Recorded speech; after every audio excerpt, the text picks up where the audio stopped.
Salve, salve, meus amigos, professor Kleber Pinho, como é que nós estamos? Espero que vocês estejam bem, com saúde, para enfrentarmos nossa terceira meta semanal, ou seja, nossa terceira semana da nossa mentoria da OAB. Hoje, primeira meta semanal, vamos falar sobre direito do consumidor das práticas comerciais. Meus amigos, eu vou falar para você que pelo menos duas questões, penso eu que as duas questões vai sair daqui. As duas questões do exame 32 estará nesse nosso material. Então, com todo carinho, toda atenção, vamos lá? Preparados? Vamos lá. Pega o seu material aí, abre o material, deixa impresso do lado aí. Comigo, acompanhe-me. Vamos lá. Sempre a gente abre uma questão, vamos ver essa questão. O banco XYZ, com o objetivo de aumentar sua clientela, enviou proposta de abertura de conta corrente com um cartão de crédito para diversos estudantes universitários. Muito comum isso, né? Ocorre que, por desatenção de um dos encarregados pela instituição financeira da entrega das propostas, o conteúdo da proposta encaminhada para a estudante Bruna, de 18 anos, foi furtado, ok?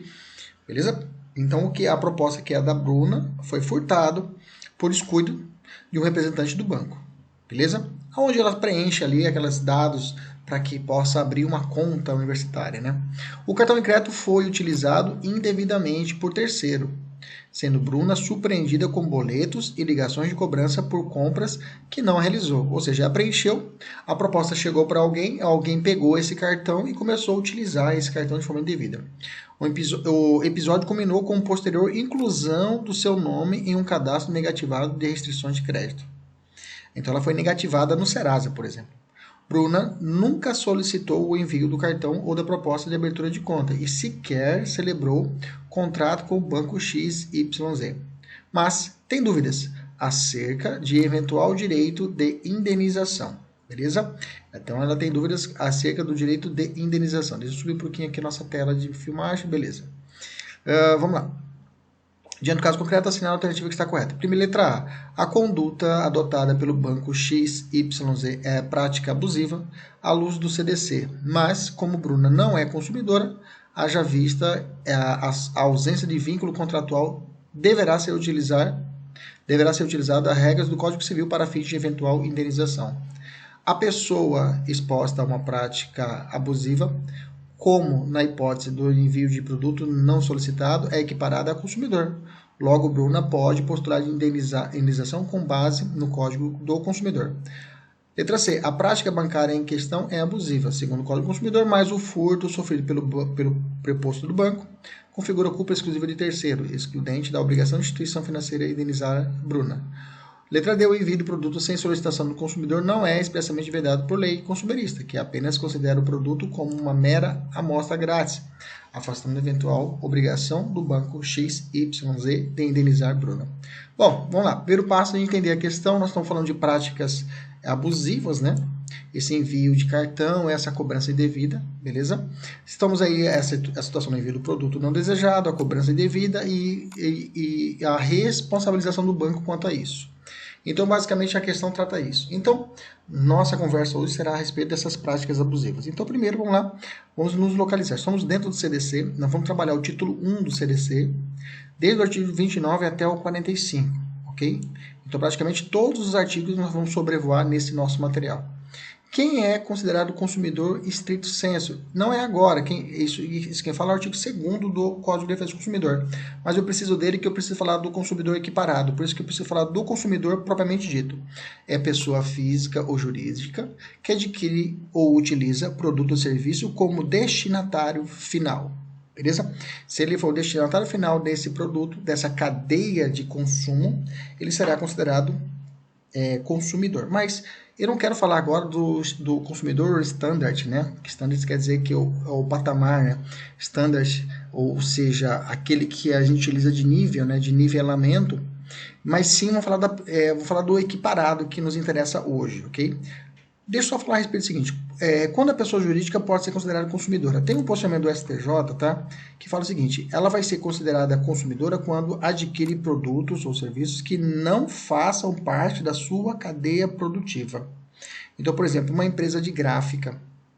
Se ela for comprar papel e ela é gráfica, bom, papel, ela faz parte da cadeia produtiva dela, então ela não é consumidora. Agora, por exemplo, se ela for comprar um ar-condicionado, ok, para colocar na sala da secretaria, e esse ar-condicionado dá algum BO, ela será consumidora, ok? Beleza? Esse é o entendimento do STJ. Não é consumidora quando a pessoa jurídica adquire insumos para a sua atividade empresarial. Beleza? Só para a gente ilustrar. Quem é considerado o consumidor por equiparação, tá? Esse que é muito usado em prova, tá? O equiparação, eu tenho aí 3 artigos básicos do Código de Defesa do Consumidor que tratam dessa teoria, que é o artigo 2º, parágrafo único, que vai tratar da coletividade de pessoas, ainda que indetermináveis, que haja intervindo nas relações de consumo. Exemplo, uma esposa que fica doente pelo consumo de alimento comprado pelo marido, tá? É um exemplo disso. Quem comprou foi o marido, mas ela, por equiparação, também é considerada consumidora. Outra, vítimas de um fato do produto ou serviço, né? Por exemplo, um pedestre que vem a ser atingido por uma peça que desprende indevidamente de um carro novo, causando ferimentos graves. Será considerado consumidor por equiparação. Vocês já viram muitos, eu já vi muitos WhatsApps, né? O cara tá andando na rua e de repente vem uma roda na cabeça do sujeito. Nessa situação, essa pessoa que é vítima desse fato, desse problema que soltou da roda, se foi comprovado realmente que estava pela fabricação, tudinho, essa pessoa que foi atingida pela roda, pelo pneu, digamos assim, poderá ser considerado o consumidor por equiparação. Mas não é esse que eu quero. O que eu quero tratar é o do 29, tá? O 29 trata do consumidor por equiparação, também chamado de bystander. São todas pessoas determináveis ou não expostas a práticas comerciais, ok? Vamos lá. Então, por exemplo, se você tem uma oferta, você vai em uma loja, ela ofertou, não vamos falar sobre oferta, ele não cumpriu essa oferta, você é considerado consumidor por equiparação, mesmo que você não tenha comprado o produto, digamos assim. Publicidade ilícita, aquela pessoa que é vítima de publicidade ilícita, também é um consumidor por equiparação. Publicidade abusiva, comprador de dívidas indevidas, cobrança de dívidas indevidas, inserção ou manutenção indevida de banco de dados, proteção contratual, tudo isso são considerados atos, práticas comerciais que poderão configurar o quê?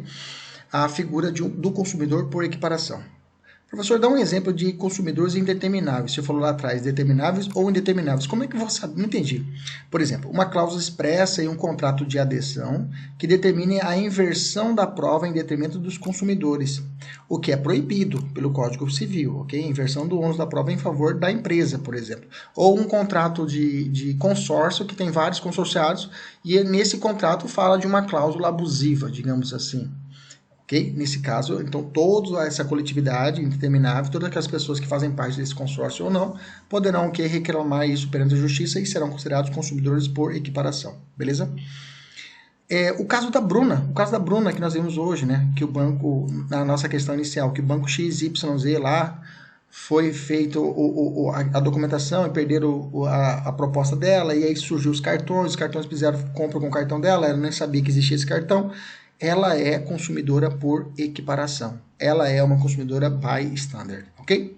Vamos falar da oferta, ok? A oferta obriga, cuidado, a oferta obriga o fornecedor que a fizer vincular ou dela se utilizar e integra o contrato que vier a ser celebrado. Ou seja, a oferta, a pessoa faz aquela oferta, o caso famoso, né? Quer pagar quanto, né? Esse caso da Casas Bahias foi muito sério. Teve uma ação que o sujeito tinha uma TV de plasma e chegou lá na Casa Bahia com R$1. Falou, quero pagar com R$1. Aí eu falei, não. Ele falou, a propaganda falou, quero pagar quanto? Eu falei, quero pagar por R$1. E tiveram que vender a TV por R$1, porque realmente a oferta, ok? Isso tem a ver com a sua própria publicidade, como eu vou falar agora, vincula o produto, ok? Beleza? Então, o que deve conter a oferta? Na apresentação do produto, deve estar informações corretas, claras, precisas e ostensivas. Porque se não tivesse a oferta, não tivesse clara de forma correta, poderá gerar uma publicidade enganosa, que eu vou falar agora, e também gera uma punição à fornecedora. Tem que estar em língua portuguesa, né? Sobre suas características, qualidades, quantidade, composição, preço, garantias, preço, validade, origem e outros dados, bem como sobre risco que apresenta a saúde. Okay? Se tiver, isso aqui eu quero que você grife aí, ó. Se tiver produtos refrigerados, essa oferta ou a apresentação do produto, tá, gente? A apresentação do produto, não é só a oferta, tá? A apresentação do produto. O que tem? Não tem aquele rótulo que você olha, tem toda você vira a lata de leite, lá atrás tá lá cálcio, tarará, tarará, tem lactose, essas informações tem que estar constando no produto, tá? Não é só a oferta, mas sim também o produto, a apresentação do produto ou serviço tem que estar apresentado de forma clara, precisa para o consumidor. Agora sim, pode grifar. Se o produto for refrigerado, serão gravados de forma indelével. Grava essa palavrinha aqui, ó, indelével. Grifa aí. Indelével quer dizer que não vai apagar, tá? Uma garrafa de cerveja, você vê lá, vira ela, lá tá de determinada lá, validade, que lá não vai apagar, é indelével. Beleza? Mais 3 informações. O fabricante e importadores deverão assegurar a oferta de componentes e peças de reposição enquanto não cessar a fabricação ou a importação do produto, tá? Então, por exemplo, se você tiver um carro novo, você tem que trocar uma peça. A fabricante, a importadora, tem que estar ali fornecendo as peças desse carro enquanto for sendo fabricado ou enquanto estiver sendo importado esse carro. Beleza? Cessadas a produção ou importação, a oferta deverá ser mantida por período razoável de tempo na forma da lei. Cessadas a produção ou a importação desses produtos, a oferta deverá ser mantida de período razoável. A lei não fala esse período razoável, ok? Em caso de oferta ou venda por telefone ou reembolso postal, deve constar o nome do fabricante, endereço, na embalagem, publicidade. Professor, que é negócio 7 dias. A gente vai ver isso depois, tá? Sobre práticas de vendas, tá? 7 dias estiver distante, a gente vai voltar a falar sobre isso, pode ficar tranquilo. Inclusive, tem uma decisão agora, um entendimento, inclusive, tem uma norma que estabelece isso, não vou deixar para a próxima aula quando estiver falando, que hoje alguns produtos, essa regra da devolução em 7 dias não está sendo mais aplicada, por exemplo, remédio, tá? Mas deixa isso para outra aula. Cuidado, é proibida a publicidade de bens e serviços por telefone, quando a chamada for onerosa ao consumidor. Nós vamos falar sobre isso, por exemplo, se você ligar para um local e essa publicidade, se você quiser comprar um produto e você tem que pagar pela chamada, ok? Se você tem que pagar pela chamada, é uma forma de publicidade enganosa. Vamos falar sobre isso agora, tá? O fornecedor do produto ou serviço é solidariamente ou subsidiariamente responsável pelos atos do seu proposto ou representantes autônomos. Solidários, ok? Se eu tiver um vendedor na rua fazendo propaganda e ele fazer uma oferta e a empresa não cumprir, vai perguntar mais, quem vai ter que cumprir isso é só o vendedor. Não, a responsabilidade de representante autônomo, por exemplo, o representante autônomo está falando uma empresa, um vendedor, né? Um representante comercial que vai vender as casas da Ginkgo, por exemplo, assim, um apartamento, um prédio, uma casa da Ginkgo. Esse vendedor ele é um representante autônomo, ele não tem vínculo com a Ginkgo, ok? Digamos assim. Mas se ele fazer uma proposta, uma oferta, e falar que a construtora Ginkgo vai bancar, essa proposta vai vincular. O vendedor vai ficar vinculado com a Ginkgo também. Eles não serão responsabilizados de forma que solidária em cumprir essa oferta. Beleza? Fornecimento do produto ou serviço, tá? Esse representante autônomo ou preposto, eles são solidários com a empresa.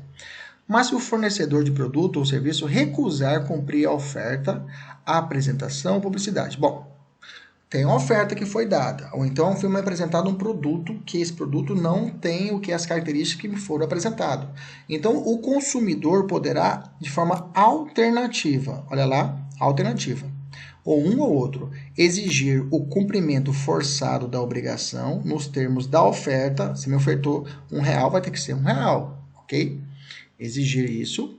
Aceitar outro produto ou prestação de serviço equivalente, ok? Terceira hipótese, rescindir o contrato com o direito à restituição da quantia eventualmente antecipada, monetariamente utilizada e ainda perdas e danos, ok? Ou seja, perdas e danos. Bacana? Então ele pode, vamos lá, de cabeça, exigir o cumprimento forçado da obrigação. Não, eu quero essa TV de plasma por R$1. Se lasque. 2. Aceitar outro produto ou prestação de serviço equivalente. Ah, tá bom, não vamos te dar de plasma que acabou, mas eu vou te dar essa outra. Tudo bem. Ou rescindir o contrato se for uma questão contratual, com direito à restituição da quantia eventualmente antecipada, monetariamente utilizada e às perdas e danos. Vou deixar essa questão para você dar um pause na tela, só que é o seguinte, você vai ter que dar o pause agora e tenta fazer essa questão agora, não olha no gabarito lá embaixo. Agora, vai, resolve. Resolveu? Não, você não resolveu, volta, dá o pause e tenta responder a questão. Não adianta você se enganar, eu quero que você faça agora. Beleza? Espero que você tenha feito. Bacana, vamos continuar. A questão é fácil, gente. Vamos lá, publicidade. Tudo que eu acabei de falar tá aqui, né? Eliane trabalha em determinada empresa para a qual sua seguradora apresentou proposta de seguro de vida e acidentes pessoais. Eliane preencheu o formulário entregue pela seguradora e dias depois recebeu o comunicado escrito informando, sem motivo justificado, a recusa da seguradora para a contratação por Eliane. Partindo da situação fática narrada à luz da legislação vigente, Eliane pode exigir o cumprimento forçado. Opa, olha só a palavrinha-chave aqui, ok? Olha lá a palavrinha-chave encontrando. Viu? Nos termos do serviço apresentado, já que a oferta obriga a seguradora e a negativa, não vou fazer, constitui prática abusiva pela recusa infundada de prestação de serviço. A questão está certa ou errada? Olha lá, certo ou errada? Certo. Beleza? Tá bom, já fiz essa com você. Agora vamos continuar. Publicidade. Publicidade vem estabelecida no artigo 36. Vamos lá. O que se entende por publicidade clandestina? Publicidade clandestina está no 36, é o caput do 36, tá? A publicidade deve ser vinculada de tal forma que o consumidor, de forma fácil e imediata, identifique como tal. É aquela em que o consumidor não consegue, ok? A clandestina, não consegue identificar com clareza. Se tratar de uma mensagem publicitária com nítida identificação, ok? Esse aqui é o artigo 36, ok? Esse aqui é o artigo 36, beleza? Fala assim, a publicidade deve ser vinculada de tal forma que o consumidor faça imediatamente identifique como tal, tá? A clandestina é quando o consumidor, o fornecedor não cumpre o 36. O que é a clandestina? Então vamos botar aqui em cima esse 36 aqui em cima, vou transmitir aqui em cima, no material vai estar assim, tá? Pode ficar tranquilo, ok? E aí o que é a clandestina? A clandestina é quando ele não cumpre isso. É aquela que o consumidor não consegue identificar com clareza se trata de uma mensagem publicitária com nítida identificação. Exemplo, de uma suposta matéria jornalística que apresenta um alimento para combater doenças e, ao final, informa apenas uma única empresa que o produz. Bacana? Ele te conduz a isso. Mas calma que a gente vai falar sobre publicidade enganosa e publicidade abusiva. E aí sim a gente vai debulhar. Ainda o 36, no parágrafo único dele, ele fala o seguinte: o fornecedor da publicidade de seus produtos ou serviços deve manter em seu poder para a informação dos legítimos interessados dados fáticos, técnicos e científicos que dão sustentação à mensagem. Certo ou errado? Tá certo. Tem que ter isso mesmo, sim. O que é isso? Por exemplo, se eu falar que o meu computador é o melhor computador do mundo, porque ele tem 3 GB, não sei o que, de velocidade de Intel, eu tenho que ter esses dados técnicos comprovando que realmente o meu computador é o melhor do mundo. Ok? Isso está no parágrafo único do 36. Então, o fornecedor, na publicidade do seu produto ou serviço, deve manter em seu poder, para informação dos legítimos interessados, os dados fáticos. Ok? Então, se ele comprovar isso, ele tem que comprovar que realmente é. Bacana? O que se entende por publicidade ilícita? A publicidade ilícita é o que eu quero chegar, tá? É o que é o nosso, que vai cair na sua prova. Só cuidado que é assim. Propaganda, nós aprendemos na faculdade isso. Propaganda, por exemplo, saiu a vacina do Covid, né? Venha vacinar, vacina contra a raiva, propaganda governamental. É a propaganda que não tem fim lucrativo. Tá? A propaganda é aquela feita pelo Estado em que não tem fim lucrativo. A publicidade é particular e tem fim lucrativo. Nós aprendemos isso na faculdade, mas você pode encontrar nas provas, tá? E o OAB faz isso, a FGV faz isso, e tem julgados que fazem isso, que mistura também, e fala propaganda, quase que não sai propaganda, propaganda, e ele vai falar propaganda enganosa e propaganda abusiva. Gente, não fique crie neura por isso. Se cair na prova propaganda enganosa, segue o barco. Tá? É a mesma coisa, mas tem uma definição clara, doutrinária, que são coisas distintas. Tá? A publicidade ilícita, vou falar o termo correto, é toda aquela que viola os direitos jurídicos estabelecidos no CDC, para a realização de produção e divulgação de mensagens publicitárias. Existem 2 espécies de publicidade ilícita, a publicidade enganosa e a abusiva. Não posso confundir uma da outra. Tá? Não posso confundir a publicidade enganosa da publicidade abusiva. Fácil, gente. Publicidade abusiva é apelativa. Tá? Grava isso. É apelativa. A enganosa não. A enganosa é mais comum. A abusiva é apelativa. Olha lá. É aquela que viola valores ou bens jurídicos considerados socialmente relevantes, tais como meio ambiente, segurança, integridade, consumidores, assim como a que caracteriza pelo apelo indevido da vulnerabilidade agravada de determinados consumidores, como crianças e idosos. É aquela que está inclusive contido no parágrafo 2º do 37, que vai explorar esse medo, a superstição. Por exemplo, se você não tomar clorotina, você vai morrer do Covid. E joga isso na propaganda. A clorotina é o único remédio que vai salvar você do Covid. O pessoal fica tudo louco, vou morrer. Isso é uma publicidade abusiva. Tá? Publicidade abusiva é isso, que eu vou apelar, eu vou usar de superstição, eu vou usar de valores, questões ambientais, vou explorar o medo de pessoas idosas, ok?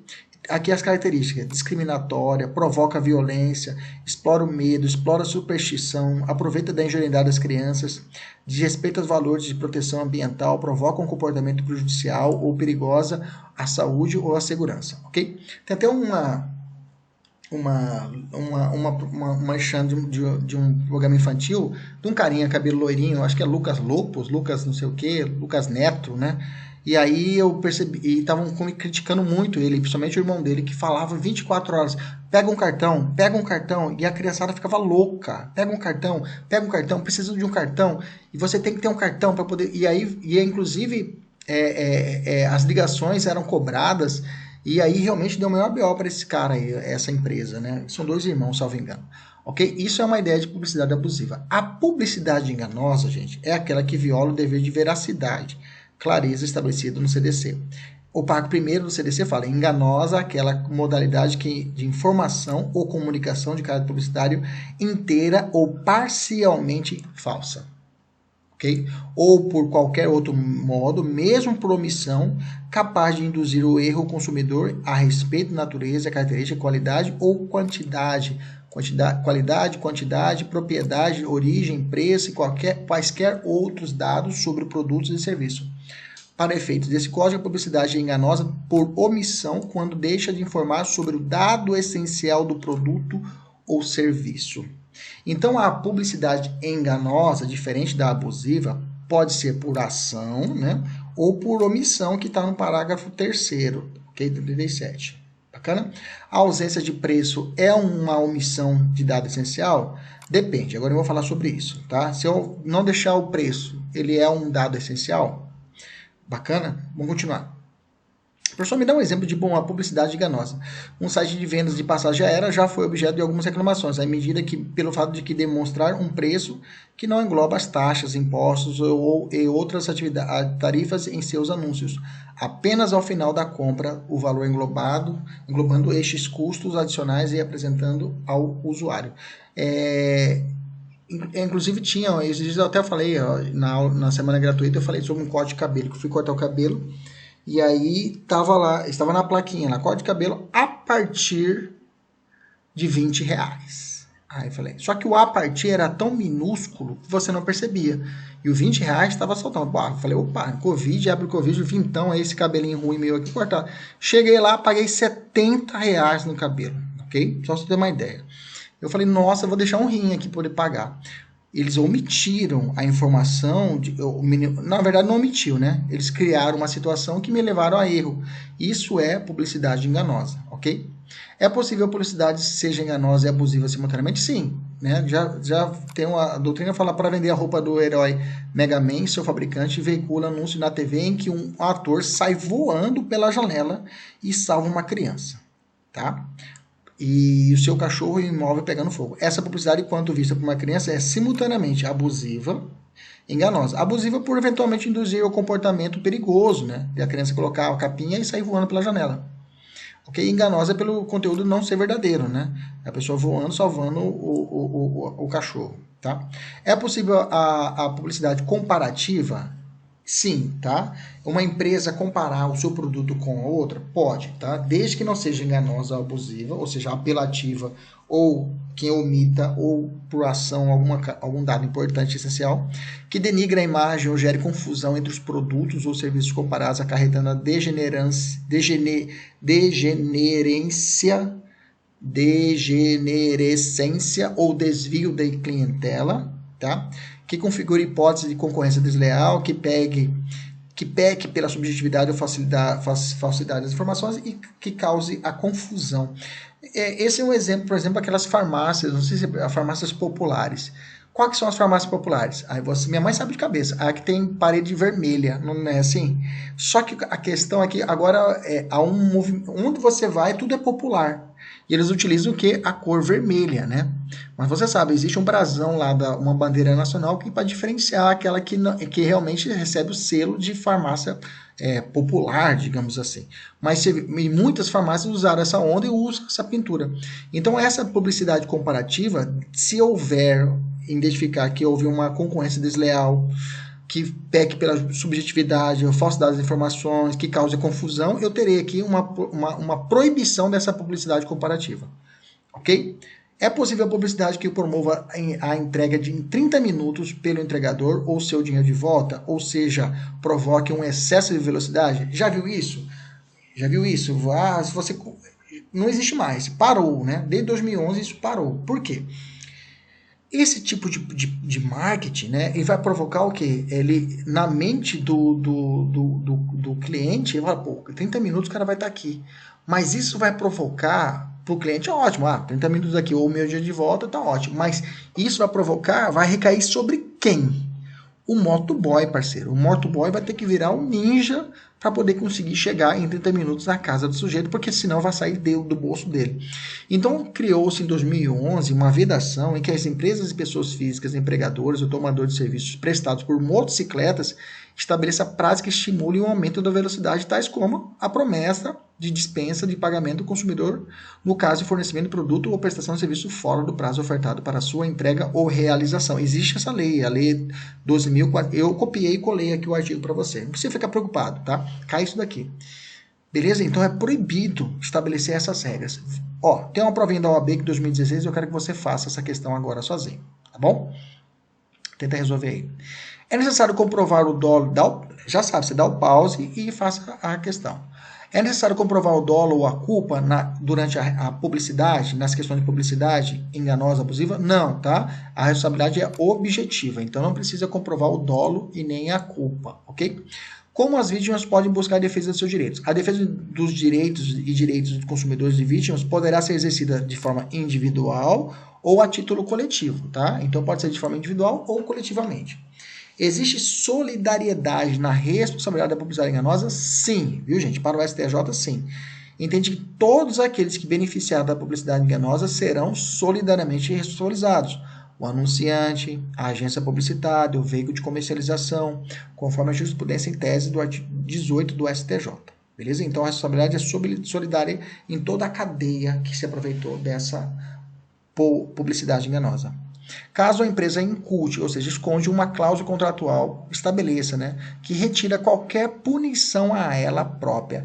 Essa cláusula será válida? Um banco coloca lá no meio do contrato que qualquer questões que eles estabelecem o seguinte, nós vamos entregar um terreno para você e vamos entregar um terreno com um quiosque, tá? O terreno vai ter um quiosque para todos os condôminos, beleza? Beleza. Só que aí, uma das cláusulas do contrato fala, olha, caso a construtora não entregar o quiosque, não haverá responsabilização pela não entrega. Não existe essa cláusula, tá? Essa cláusula é nula, ok? Não é anulável. Aqui é nulo, diferente lá que nós estudamos os defeitos dos negócios jurídicos, né? Lá, essa tipo de situação aqui seria um dolo, né? O cara enganou o sujeito, dolo, né? Mas aqui, como a relação não é contratual, não é código civil, é sim relação de consumo, a cláusula será nula. A cláusula será nula. Artigo 51 do Código de Defesa do Consumidor. Então vamos lá. Agora vamos voltar àquela conversa. A ausência de preço é uma omissão, é uma omissão de dado essencial? O STJ falou depende, tá? E ele falou o seguinte, por exemplo, a loja, ele falou que em uma decisão, ele falou que não a omissão do dado não é essencial. Por exemplo, vou contar a história.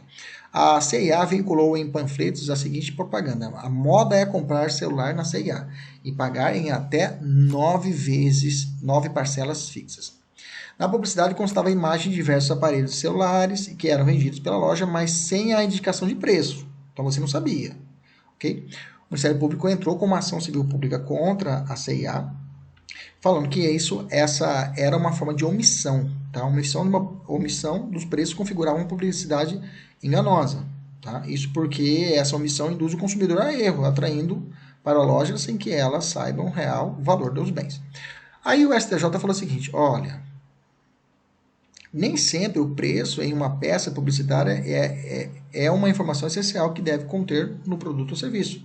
Na publicidade da CIA, em caso específico, né, ele falou o seguinte, os preços dos celulares não eram uma informação essencial. Isso porque o material publicitário tinha como objetivo apenas divulgar as condições de pagamento, ou seja, parcelamento, os juros, ok? Então, nesse caso, ele entendeu que não o preço do celular em si não se traduzia, tá, como relevante. Tá?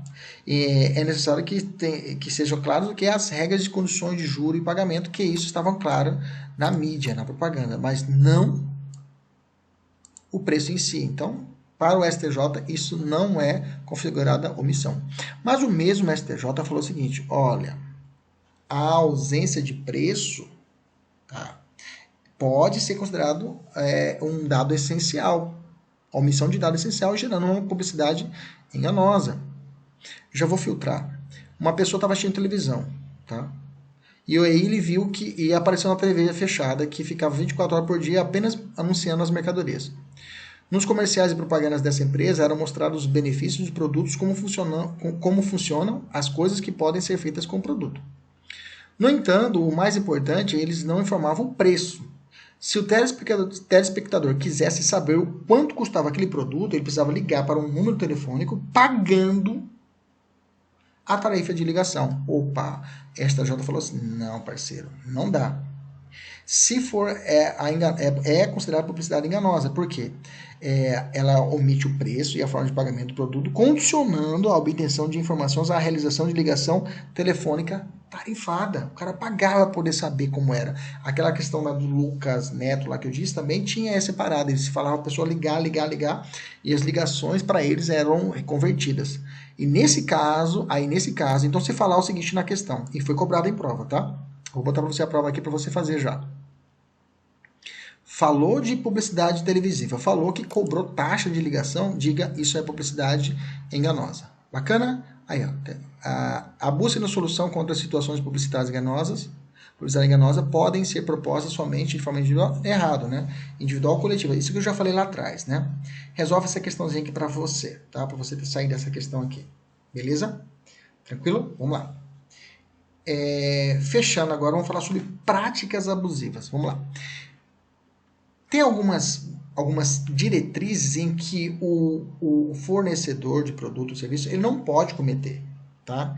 Não pode cometer. Isso aqui tem que ser um checklist que o fornecedor de produtos e serviços tinha que ter todo santo dia para ele poder obedecer esses segmentos, essas regras para não cometer o que é abusividades nas relações de consumo. Vamos à primeira. Condicionar o fornecimento do produto ou serviço ao fornecimento de outro produto ou serviço, bem como, sem justa causa, a limites quantitativos. É a chamada venda casada. Se você quiser comprar esse produto, você vai ter que comprar outro. Então, nesse caso, não pode existir esse condicionamento, tá? Tem uma jurisprudência em tese do STJ que eu pesquisei, que pode ser cobrada em prova, que fala o seguinte, ó, considera-se abusiva a prática de limitar a liberdade de escolha do consumidor, vinculando a compra do produto ou serviço à aquisição concomitante de outro produto ou serviço de natureza distinta e comercializados em separado, hipótese em que se configura venda casada. Ele traduziu o inciso 1. Tá? Então, a jurisprudência em tese 9 nos ajudou a esclarecer mais ainda o que significa essa situação da venda casada. É obrigar você a comprar um produto, só que você tem que levar outro. Beleza? Segundo, recusar atendimento às demandas dos consumidores na exata medida de sua disponibilidade de estoque e ainda de conformidade com os usos e costumes. Ou seja, ele recusa as demandas, os pedidos dos consumidores, tá? Sendo que ele exista o que no estoque. Por exemplo, chega lá uma promoção de TV e você quer comprar aquela TV e tem no estoque e o vendedor não quer vender aquela TV determinada porque separou para filha do chefe. Não. Essa recusa de atendimento às demandas dos consumidores é considerado o quê? Prática abusiva. Outra, enviar ou entregar ao consumidor, sem solicitação prévia, qualquer produto ou fornecer qualquer serviço, beleza? Se eles mandaram para você, por exemplo, 1 ano de assinatura gratuita, Meu amigo, isso é amostra grátis. Fica tranquilo, tá? É amostra grátis. Porque equipara-se a amostra grátis, tá? Inexistindo obrigação de pagamento, tá? Se mandou para você de graça, agradeça, obrigado. Obrigado. Você quer ficar? Não, não quer comprar? Não, não quero. Só quero isso daqui. Pode agradecer que é amostra grátis. Inclusive tem uma súmula do STJ, isso aqui está aparecendo na nossa questão de hoje, né? Vamos lá. Constitui prática comercial abusiva o envio de cartão de crédito sem prévia e expressa solicitação do consumidor. Opa, é a Bruna aqui, ó. Beleza? Configurando ato ilícito. Bacana, vai encaixando, né? A matéria vai encaixando, você vai entendendo, né? Configurando o ato ilícito indenizável, ou seja, perdas e danos, e sujeito à aplicação de multa administrativa. Beleza? Já temos uma resposta para a nossa questão de hoje. 4. Prevalecer-se da fraqueza, né, ou ignorância do consumidor, tendo em vista sua idade, saúde, conhecimento ou condição social, para impingir-lhe seus produtos e serviços. Pessoas idosas, né? Assinatura, né? Assinaturas é muito comum, né? Tem um caso, chegou um caso para a gente no NPJ uma vez, uma senhora que estava 3 anos tentando. Ela estava querendo cancelar uma assinatura de uma revista que ela mandava para ela, era Veja à época. Toda vez que a pessoa ligava para ela, ela falava, eu quero cancelar. O vendedor tinha um método, falava, a senhora quer cancelar, a senhora quer confirmar, enganava a senhora. A senhora quer confirmar? Aí eu falava mais ou menos assim, a senhora quer confirmar, confirmar a renovação ou confirmar o cancelamento. Ele não falava isso. Ele falava, a senhora quer confirmar? Ela falava, sim, eu quero confirmar que eu não quero. Só que a segunda parte ele ignorava. E ela confirmava a renovação. E ela por 3 anos tentando renovar. Isso é uma prática abusiva, que gerou uma ação de danos, perdas e danos contra a empresa Veja à época, lembra da revista Veja? Ela foi indenizada, essa senhora, graças a Deus. 5. Exigir do consumidor vantagem manifestamente excessiva, né, gente? Tempos de pandemia. Tempos de pandemia, hoje em dia, né, álcool em gel estava virando preço de ouro, né? Então, vantagem manifestamente excessiva ao consumidor é considerada uma prática abusiva e também pode ser considerado crime, dependendo da situação, tá? Executar serviços sem a prévia elaboração de orçamento e autorização expressa do consumidor, ressalvados e correntes de prática anterior entre as partes, tá? Orçamento eu vou falar agora com vocês. Repassar informação depreciativa referente ao ato praticado pelo consumidor no exercício dos seus direitos, tá? Tem um negócio chamado lista negra, né? Vamos falar agora sobre isso. A lista negra, ela é considerado repassar informações depreciativas. Esse consumidor aí é a tranqueira entre os empresários, né? Fazer uma lista de consumidores que vão entrar com ação ou procuram os órgãos de proteção ao crédito, que é para que essa pessoa não... Órgãos de proteção ao crédito não, é órgãos de proteção ao consumidor, ok? Normalmente faço uma lista e falo, esse cara não vende para ele. 8. Colocar no mercado de consumo qualquer produto ou serviço em desacordo com as normas expedidas pelos órgãos oficiais competentes ou normas específicas não existirem pela Associação Brasileira de Normas Técnicas, a ABNT, e o Conselho Nacional de Metrologia, com o metro. Recusar a venda de bens ou prestação de serviços diretamente a quem dispõe de adquiri-los mediante pronto pagamento, ressalvados os casos de intermediação, regulamento e leis especiais. Elevar sem justa causa o preço de produtos ou serviços, tá? Tem uma jurisprudência em tese que fala diferenciação de preços para o pagamento em dinheiro, cheque ou cartão de crédito caracteriza a prática abusiva no mercado de consumo, tá?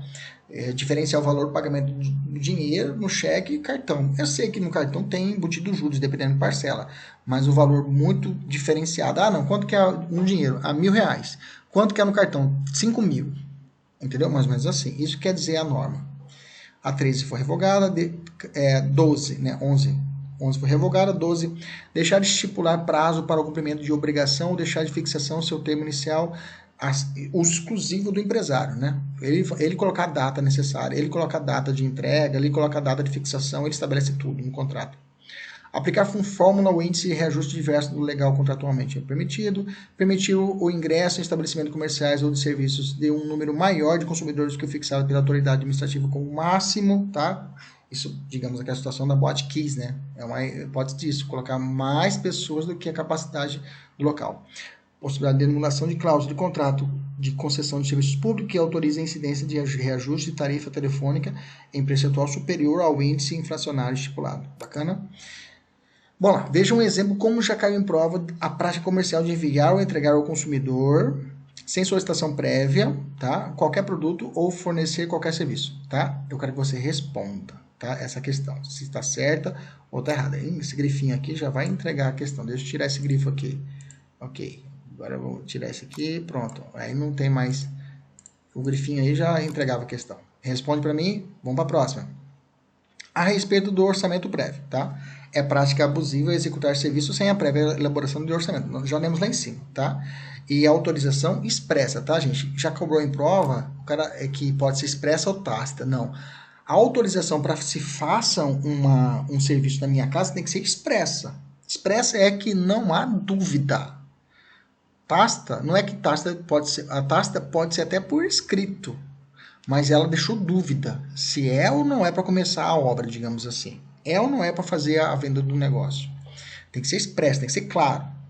O orçamento deve conter discriminação do valor da mão de obra, dos materiais e equipamentos a serem empregados, a condição de pagamento, bem como as datas de início e términos do serviço. Qual o prazo de orçamento? Qual o prazo do orçamento?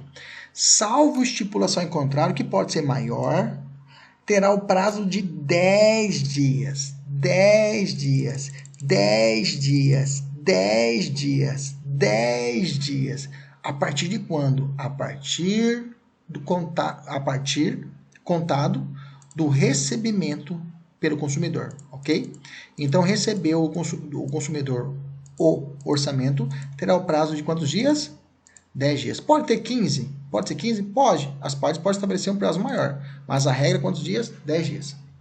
A partir de quando ele passa a ser obrigatório esse orçamento? A partir do momento que, uma vez aprovado pelo consumidor, o orçamento obriga os contraentes, tá? Lembre, a oferta obriga o fornecedor que fizer vincular o dela, se utilizar, integra o contrato que vier a ser celebrado. Lembra que a oferta estiver contida no orçamento, acabou. Está fechado o negócio. Somente pode ser alterado mediante livre negociação das partes, ou seja, um prazo maior de validade do orçamento. Ok? Resolve essa aqui para mim. Professor, eu estou resolvendo bastante, vocês vão resolver muitas questões, tá? A gente vai eu aumentei o número de questões para vocês resolverem no nosso material. Por quê? Porque eu quero que você faça mais questões. A primeira semana já foi, agora já para a gente apertar um pouquinho mais. Se o serviço da mecânica M, que é essa questão aqui, né? Tiver vício na qualidade do serviço, quais medidas o consumidor pode exigir? Aplica o artigo 20 de CDC. O artigo 20 de CDC tem a tríplice opção. Eu vou falar muito dele de novo na aula que vem, tá? Reexecução do serviço, devolução eventual da quantia já paga ou abatimento do preço de forma proporcional. Na aula que vem a gente vai falar mais do 20. O consumidor não responde por qualquer ônus ou acréscimo decorrente da contratação de serviços de terceiros não previstos no orçamento prévio. Quer dizer que se o fornecedor contratar outra pessoa para poder fazer, o problema é dele. Tá? Eu não posso pagar por uma dívida que é do fornecedor. Se eu não contratei, se ele está contratando outra pessoa para ajudar a fazer, o problema é dele. Ok? No caso, resolva mais essa questão, né? No caso, fornecimento de produtos ou serviços sujeitos a regime de controle de tabelamento de preços, ok? Os fornecedores deverão respeitar os limites oficiais, beleza? Se tiver algum valor que esteja tabelado, o fornecedor tem que obedecer o limite tabelado pela lei, tá? Sob pena de não fazer, responder por restituição da quantia paga em excesso. Parei, estão falando que a gasolina está congelada. Encheu o tanque. Depois eu descobri que você excedeu o limite oficial. Vai ter que pagar o excesso que eu paguei.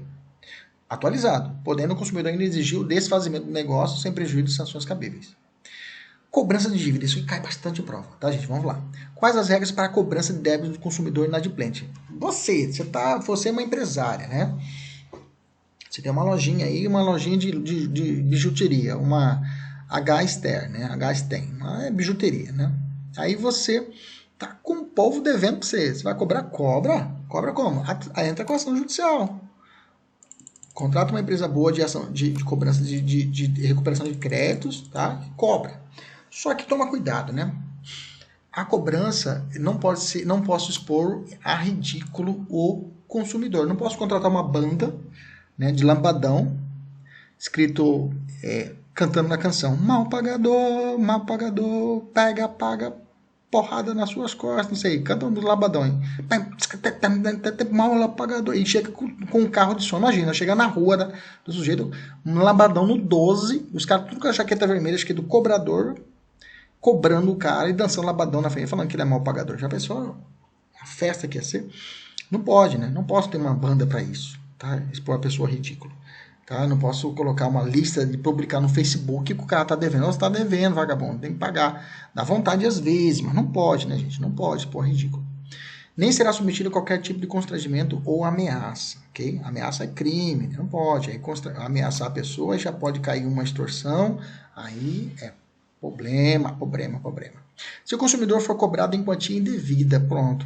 Se eu terá direito à repetição em débito, ou seja, se me cobrarem um valor de 1.000, eu paguei os 1.000, paguei.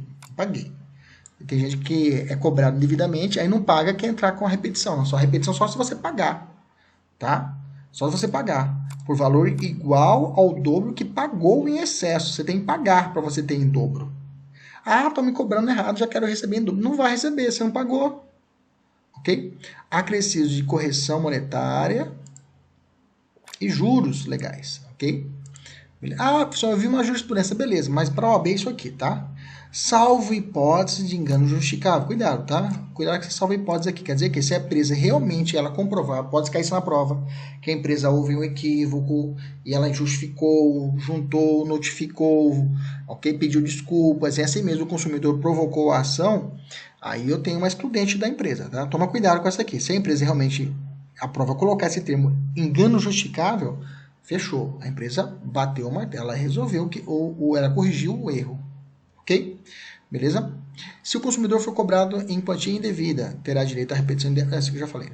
O consumidor poderá exigir ainda, além da quantia indevida, olha lá, a declaração de inexistência da dívida, se for o caso, a exclusão da anotação indevida, beleza? Reparação pelos danos extrapatrimoniais in répcia.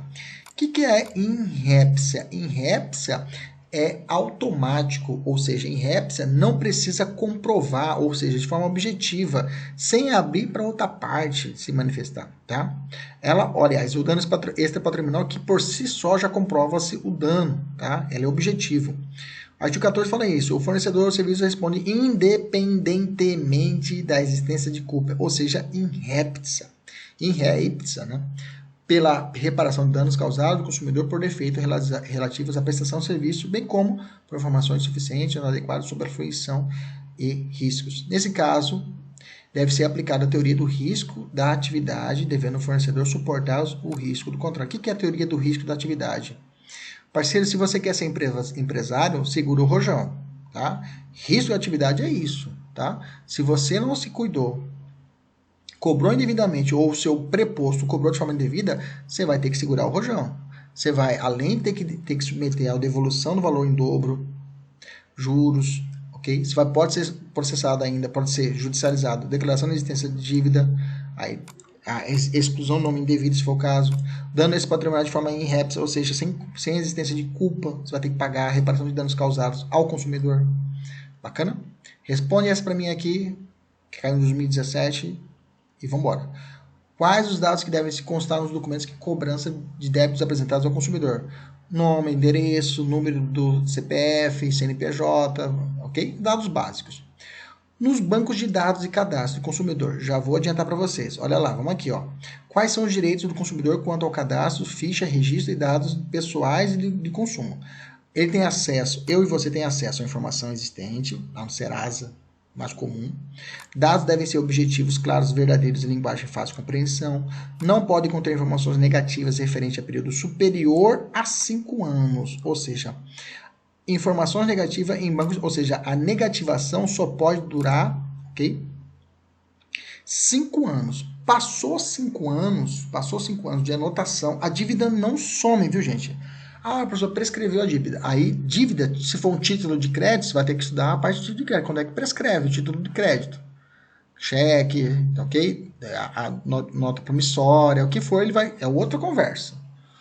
Beleza? Agora, a anotação sua, ela há um prazo de ser retirada que não pode ser superior a 5 anos, ok? Então, se eu tenho uma anotação de 2015, ela já vai sair agora, 2020 já vai sair essa anotação. Eu não tenho, graças a Deus. Já tive muita, já passei essa fase, graças a Deus. Já fui acadêmico de direito, né?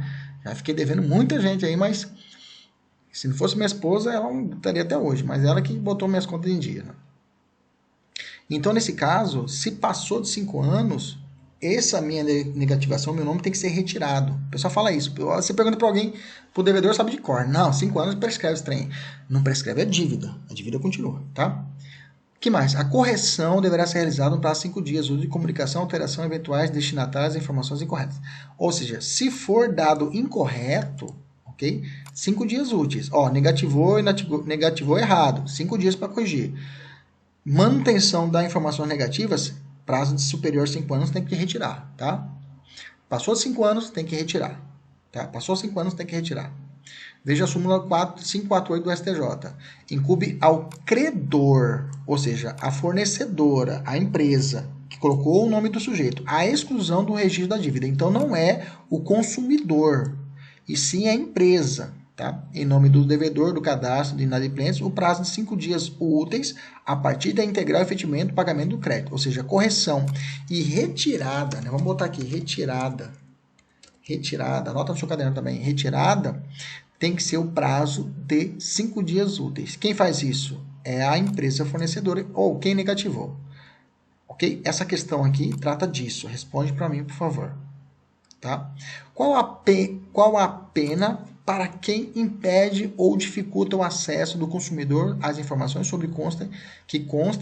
que sobre ele constem em cadastros, banco de dados, ficha e registro? Gente, artigo 72, pena de detenção, é crime, tá? É crime, tá? Artigo 72 do CDC, tá? É crime. É esse aqui, na verdade, esse aqui é o crime, né? Quem impedir ou dificultar o acesso ao consumidor de informações, esse é o tipo penal. Artigo 72, a pena de detenção de 6 meses a 1 ano ou multa. Responde mais essa questão aqui. Vamos lá. Os bancos de dados, quando for responder, você dá um pause, né, gente? Já sabemos disso. Os bancos de dados e cadastros relativos a consumidores ou serviços de proteção a créditos congênitos são considerados entidade de caráter público. Serasa é entidade de caráter público, ok? Consumada a prescrição relativa à cobrança de débitos do consumidor. Qual será a atitude do sistema de proteção ao crédito? Não fornecer pelos sistemas respectivos, né, quaisquer informações que possam impedir ou dificultar o novo acesso ao crédito junto aos fornecedores. Observações finais. Todas as informações dos cadastros devem ser disponibilizadas em formatos acessíveis, inclusive para a pessoa com deficiência. Os órgãos públicos de defesa do consumidor manterão cadastro atualizado de reclamações fundamentadas contra fornecedores e de serviços devendo divulgados pública e anualmente. A divulgação indicará se a reclamação foi atendida ou não pelo fornecedor. É facultado, grifa aí, o acesso às informações lá constante para orientação e consulta por qualquer interessado. Então, qualquer interessado pode ter acesso a essas informações constantes para orientação e consulta. Bom, acho que agora dá para a gente responder a questão, né? Resumindo aqui, então o conteúdo da proposta da abertura foi furtado por desatenção de um dos encarregados do banco, o cartão foi usado por terceiro de forma indevida, Bruna foi cobrada e negativada. Vamos às alternativas. A conduta adotada por banco é prática abusiva, certo? À luz do CDC, certo? Mas como Bruna não é consumidora, Bruna é consumidora por equiparação, como prova 29. Tá errado. Segunda questão, a alternativa é a correta. A pessoa exposta a uma prática abusiva, como a hipótese do envio de produto não solicitado, é equiparada a consumidor. Logo, Bruna pode postular a indenização com base no CDC. Perfeita, inclusive tem a súmula 532 do STJ que eu já falei para vocês. Letra C. A prática bancária em questão é abusiva, segundo o Código de Defesa do Consumidor, mas o furto sofrido pelo proposto configura culpa exclusiva. Parou. Não tem como apresentar excludente nesse caso. Tá? É objetiva. Pau.